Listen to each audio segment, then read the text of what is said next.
Hello students, I welcome you all to my YouTube channel RK Study. Today in this video, I will be discussing with you a very interesting and important topic, and the topic is dialogue writing. So let's begin. What is dialogue and how the dialogue is written? So you can see in this picture, two people are conversing with each other, and in this another image you are able to see they are talking with each other. So what is dialogue? A dialogue is a written or spoken conversational exchange between two or more people. Dialogue क्या होती है? Written, लिखी हुई या orally, ज़ुबानी, ये conversation है, बातचीत है, और वो एक्सचेंज होती है किस किस के बीच में? दो या दो से ज़्यादा लोगों के बीच में वो आइडियाज़ वो एक्सचेंज होते हैं, उसे डायलॉग कहते हैं। तो डायलॉग जो है वो कैसे लिखी जाती है, इसके क्या रूल्स हैं, वो हमें पहले उनकी जानकारी होनी चाहिए। तो फर्स्ट जो पॉइंट है, तो डायलॉग शुड बी ब्रीफ, मुख्तसर होनी चाहिए, शॉर्ट में होनी चाहिए डायलॉग। दूसरा पॉइंट है, it should add to the readers present knowledge, जो रीडर का जो मौजूदा नॉलेज है उसको ऐड करनी चाहिए ये dialogue. It should eliminate the routine exchange of ordinary conversation, जो एलिमिनेट होता है खारिज करना, निकालना, डिलीट करना, जो रूटीन एक्सचेंज है ऑर्डिनरी कन्वर्सेशन की, उसको क्या करना चाहिए? उसको एलिमिनेट करना चाहिए। It should convey a sense of spontaneity but eliminate the repetitiveness of real talk. Free talk होनी, फ्री सेंस होनी चाहिए इसमें, और जो रिपीटेटिवनेस है, मतलब रिपीट करना, बार बार एक ही वर्ड को बार बार बोलना जो है उसमें नहीं होना चाहिए उस डायलॉग में। It should keep the story moving forward, story जो है वो मूविंग फॉरवर्ड में होनी चाहिए, मतलब एक जो बात कही उससे आगे वाली बात जो है वो करनी है, ना कि उस बात को दोबारा से रिपीट करना है। इट शुड रिविलेटरी मीन्स जाहिर होनी चाहिए, जो स्पीकर्स कैरेक्टर, उसका कैरेक्टर क्या है, बोथ डायरेक्टली और indirectly.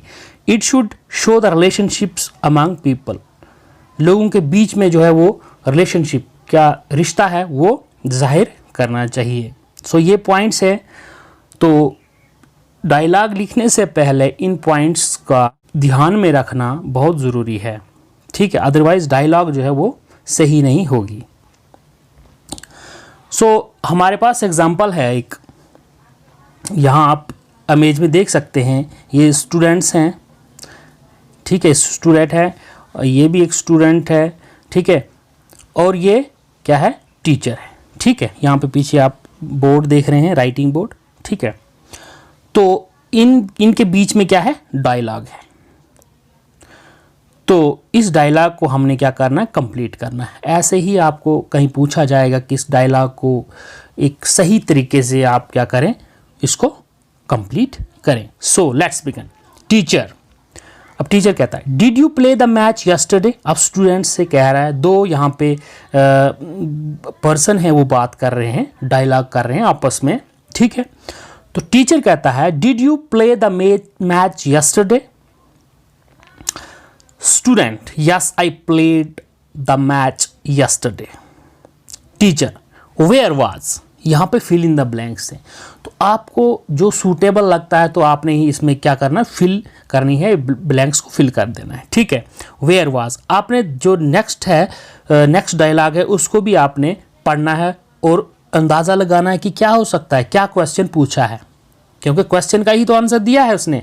Student, the match was played on the city ground, तो ये हो सकता है where was the match played, यही हो सकता है। तो the match was played on the city ground. Teacher, अब स्टूडेंट है, mister Mohan was the referee, तो टीचर ने पूछा who was the referee, referee कौन था? तो स्टूडेंट बोलता है mister Mohan was the referee. इन दो के बीच में डायलॉग हो रही है, मतलब कन्वर्सेशनल जो है एक्सचेंज हो रहा है, ठीक है, टीचर और स्टूडेंट के बीच में। तो teacher which team scored the first goal, यानी यही होगा which team scored the first goal. Student कहता है our team scored the first goal. Teacher fill in the blanks है वर स्कोर्ड, तो स्टूडेंट कहता है 2 गोल्स वर स्कोर्ड। टीचर कहता है did you score any goal, student कहता है आई स्कोर्ड 1 गोल। तो इसका आंसर जो है वो नेक्स्ट स्लाइड में मैंने दिया है। ए का है the match played, who was the referee, scored the first goal, how many goals, also score any गोल, ये इसका आंसर है। ठीक है, तो इस तरह से डायलॉग जो है वो कंप्लीट हो गई। ठीक है, अब मैं नेक्स्ट एग्जांपल लेता हूं, कंप्लीट द डायलॉग सूटेबली। इसमें है ये यहाँ पे प्रिंसिपल है, ये प्रिंसिपल है और ये है रवि। ठीक है, इनके बीच में जो है वो डायलॉग हो रही है। रवि, जब कोई स्टूडेंट जो है टीचर या प्रिंसिपल के रूम में जाता है तो पहले परमिशन मांगता है ना, तो ये पूछ रहा है मे आई कम इन सर या मैडम। यहाँ पे सर भी हो सकता है या मैडम भी हो सकता है। ठीक है, तो प्रिंसिपल कह रही यस कम इन। ठीक है, सो यहाँ पे मतलब पूछ रही है कि क्या प्रॉब्लम है। ठीक है, रवि बोला we want to go for a picnic sir या मैडम। ठीक है, कुछ भी हो सकता है, सर भी हो सकता है और मेल भी हो सकता है या फीमेल भी हो सकता है। Principal to which tourist destination you want to go, मतलब किस टूरिस्ट डेस्टिनेशन पे आप जाना चाहते हो पिकनिक। रवि सर और madam I think north Kashmir is good place. ठीक है ना। तो principal okay we will decide on it, इसके ऊपर हम डिसाइड करेंगे और फिर जाएंगे हम पिकनिक। तो ये है इसके आंसर। ठीक है, तो इस तरह से डायलॉग जो है वो लिखी जाती है। स्टूडेंट्स आप भी ट्राई कीजिए, और क्योंकि प्रैक्टिस जब आप करेंगे इस डायलॉग की राइटिंग की तो तभी आपको आ पाएगा। ठीक है, अदरवाइज़ ऐसे रटने से जितना आप प्रैक्टिस करेंगे उतना आपको आसानी